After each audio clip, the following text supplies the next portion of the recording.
You know, it's amazing to me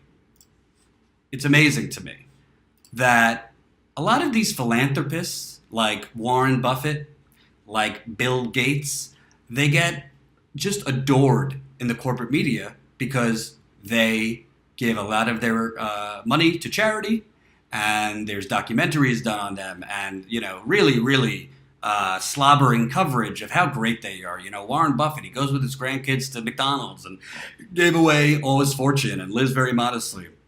And Bill Gates has done all this terrific work around the world through charity. And all that is true, not taken away from them. But there's not as many reports on some of the bad things those people are doing. So I want to bring you up to date. As you know, when I was at the Young Turks, I covered the East Chicago lead crisis quite a lot. And the East Chicago lead crisis was when they found ground soil to have 212 times the quote allowable limit for lead. 212 times the allowable limit for lead. They found it in a government housing complex, 99% black residents in that complex, obviously poor, living on government housing, all those things. Because basically they had built this government complex with poor black people in it on top of a lead smelting plant.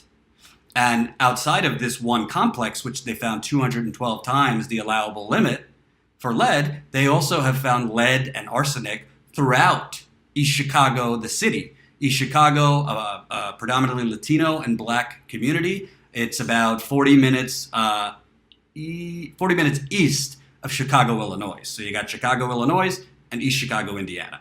So the East Chicago lead crisis is still very much a lead crisis, but it gets no coverage. Well, now, as I'm about to read for you, the government housing complex that had all these poor black people living in it, they're demolishing that complex. They've already evicted all the residents, and they're demolishing that complex. And guess where they're taking the demolished homes and the demolished structures to? Guess where?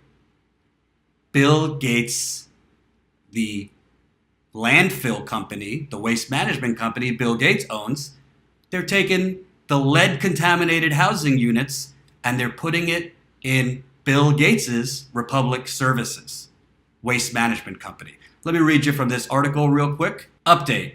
State and county officials call for a halt to the dumping of contaminated East Chicago building material near Lowell, Indiana. Lowell, Indiana is about a half hour from East Chicago. So let me read you some of this.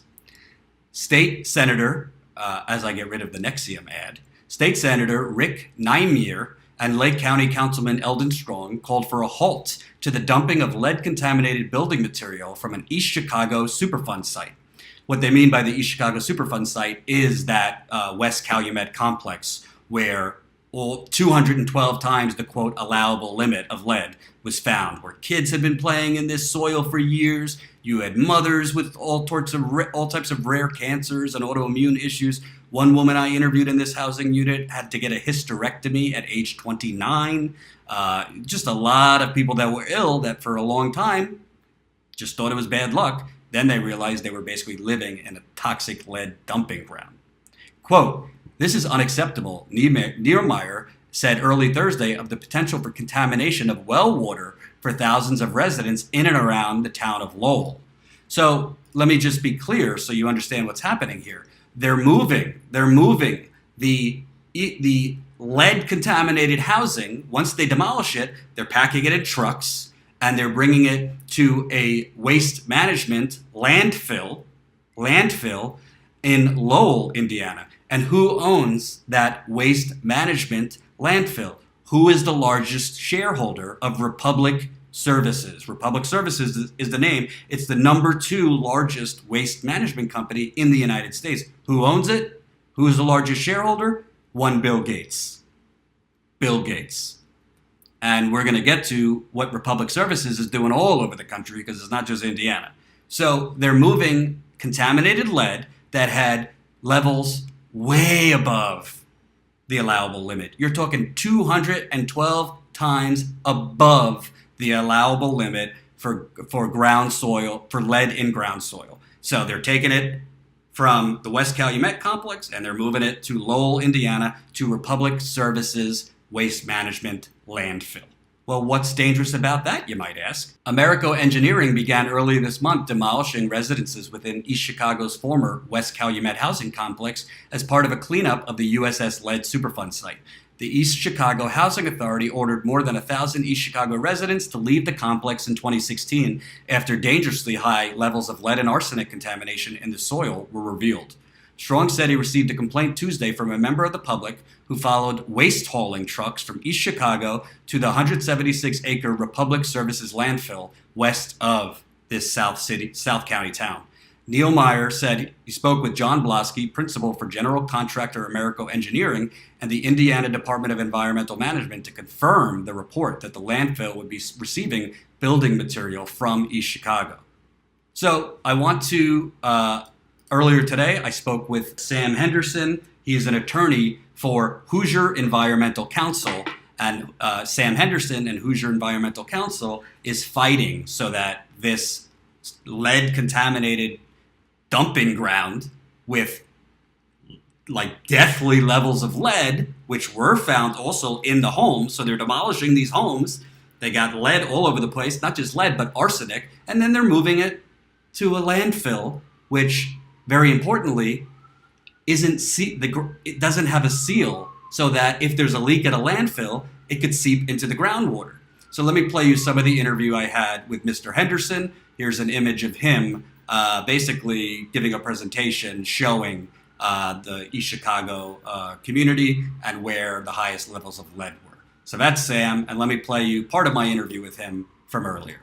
Well, what's going on there? They've cleared sort of the first street of West Calumet. They've demolished the superstructure, the above ground structures, and under their waste management plan, which we and other groups objected to, but it was not changed. Under their waste management plan, any materials that are above ground are presumed to be uncontaminated. And so, as far as the contractors are concerned, they can take that to any facility that's licensed to receive construction and demolition waste. And so they're taking it to the nearest facility, which is in Lowell and is run by Republic Services. And that's the Lake County C&D site. And that site does not have a liner under it because under Indiana law, construction and demolition waste is defined as waste that is not going to threaten the groundwater. But obviously in this case, where you have these homes that had up to 33,000 parts per million of lead in the interior dust and comparably high levels of arsenic, there's obviously a legitimate concern about those materials leaking out and contaminating the groundwater in the area. Right. So if you were listening there, basically what he's saying is you're moving building structures, specifically homes that are being demolished, and you're moving them, and inside the homes there were very, very dangerous levels of lead and arsenic that when you're demolishing the homes, you are, the dust, lead in the dust, arsenic in the dust is basically being moved to a landfill, which the landfill itself is not sealed off. So when you're moving into this landfill, landfills tend to leak. So when you're moving into the landfill, well, it could leak. This lead and arsenic contaminated waste you're putting in there could leak into the groundwater for the people of Lowell, Indiana. So why is this important? Because this kind of shit is happening all over the country. It's not just East Chicago, Indiana. You're seeing landfills with very, very dangerous material. That dangerous material is going out into the air and contaminating groundwater. So why is this connected to Bill Gates? Okay, you got Bill Gates. He's the largest shareholder in Republic Services. Republic Services is the second largest waste management company in the country. Okay, so what you have here is this is being moved. This is being moved to a landfill owned by Bill Gates. Bill Gates. And what other landfills does Bill Gates? He owns the landfill that they're moving the contaminated East Chicago lead to, and he also owns a landfill in the St. Louis area that has nuclear waste underneath it. That landfill with the nuclear waste, uranium specifically, is dangerously close to an underground methane fire, which I covered when I was reporting at the Young Turks. So in addition to speaking with the attorney, Sam Henderson, who is basically trying to fight this move to move East Chicago's lead and arsenic contaminated structures, like the houses in West Calumet Complex, he's trying to stop them from moving the East Chicago houses to a landfill owned by Republic Services, with Bill Gates owning the largest shares.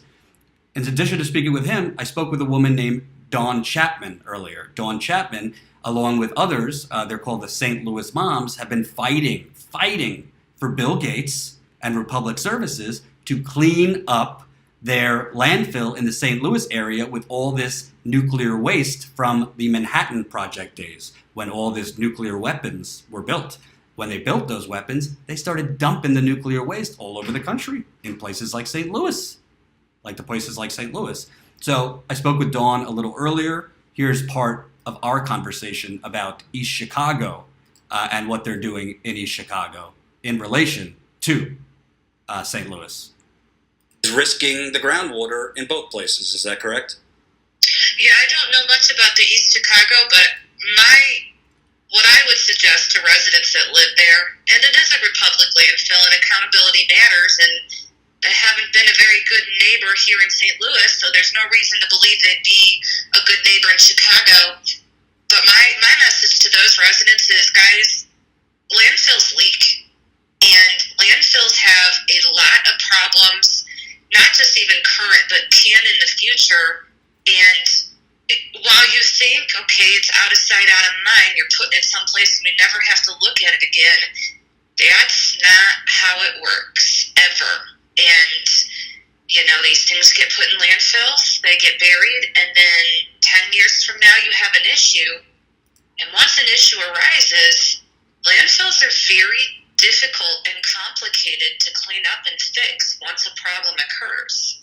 So you very much need to stay awake and stay on top of what they're putting in your local landfill. Right. And the unique case in St. Louis is the Republic Services landfill has nuclear waste from the Manhattan Project days, and it's dangerously close, nobody really knows how close, to an underground methane fire. Scott Pruitt of the EPA has kind of, done a song and dance that they're working on remediation and cleaning it up. But could you just paint a picture? I mean, when I interviewed you, literally, like, kids have to go out to play with masks on at certain points. You've had all sorts of cancers and other illnesses. How are things there now? We do have a proposal on the table from Scott Pruitt to remove some of the waste. We will not know exactly how much is going to be removed, probably till the end of the summer when an actual decision is made on our site. But, when you're looking at somebody like Republic Services, this is a $1 billion corporation. And yes, Bill Gates makes a ton of money off the dividends from the stocks that he owns. This has wreaked havoc on this community, and it's going to continue to do so for the next decade that this fire burns. And we don't have to just worry about this fire, Jordan. There's always the possibility that another one could start in this landfill as well, because of the type of waste it accepted years and decades ago. So, the sins of the past are coming back to haunt our community. And while, I hear a lot of people say, well, landfills, blah, blah, blah, they're complicated. That alone is reason why the owners of a landfill need to be on top of things and not do things on the cheap. Mm-hmm. And Bill Gates Gates has made it as he wants to be a philanthropist. He's curing polio. Man, there's a lot of mess he has to clean up in his own backyard. And isn't it true with Gates that he sold, I think, all of his shares in Republic Services? So, like, him as an individual sold his shares, but then Cascade Investments, which is his holding company, basically swooped in and bought the shares that he as an individual had sold? That is absolutely true. And that happened 2 weeks after we went to Washington, D.C. and basically picketed outside of his D.C. office because we had been trying for the better part of a year. By the way, that was 2+ years ago. We're still trying to get a hold of anybody from the Gates Foundation. Anybody sending emails, making phone calls, trying to just sit down and talk about this, trying to give them the benefit of the doubt that maybe they don't know how bad it is. And it's all fallen on deaf ears. And so 2 weeks after we showed up in D.C. outside of the Bill and Melinda Gates Foundation, he divested his stocks in the Bill and Melinda Gates Foundation, but then picked them up in Cascade Investments. Mm-hmm. So we know that, obviously that gave everybody an idea. He does, or at least his investors know about what's happening at this site and are trying to remove him, at least by name, mm-hmm. Gotcha. from what's going on. And, the thing with landfills also, majority of them are not sealed properly. So when things leak, it could leak right into the groundwater. Absolutely. And that's a concern now in they're moving the East Chicago lead that was found at obscenely high levels in this one complex to another neighborhood that Republic Services owns a stake in. So I guess wanted to ask you, what are your thoughts? Because it's not just Bill Gates. I mean, Warren Buffett, who's also viewed as like the holy saint, a philanthropist, he owns a very large share in pipelines, especially the Dakota Access Pipeline. That's right. Would you like to see more people holding them accountable? Because frankly, the media doesn't. I mean, when you hear Warren Buffett or Bill Gates, it's slobbering, adoring coverage. Most people aren't aware that a lot of their investments are in things like this that are endangering people and their communities. Absolutely, and I would say this, there's some very inexpensive things that can be done to landfills, because as you mentioned, yes, most of them are unlined, and there's some inexpensive things that can be done to prevent leaking, and some, groundwater monitoring well stations and whatnot, that could prevent these sites from becoming future Superfund sites that need to be taken. If these philanthropists want to invest in things like pipelines, in landfills, maybe landfills, they think, well, garbage companies recycling. Yeah, that's true. Bill Gates owns his largest shareholder in this waste site. And you have this waste site not only refuses to clean up a nuclear waste site in the St. Louis area that has given people all sorts of cancers, has given people all sorts of autoimmune issues, where children have to go outside with masks on because Bill Gates refuses to spend the money to clean up the nuclear waste site.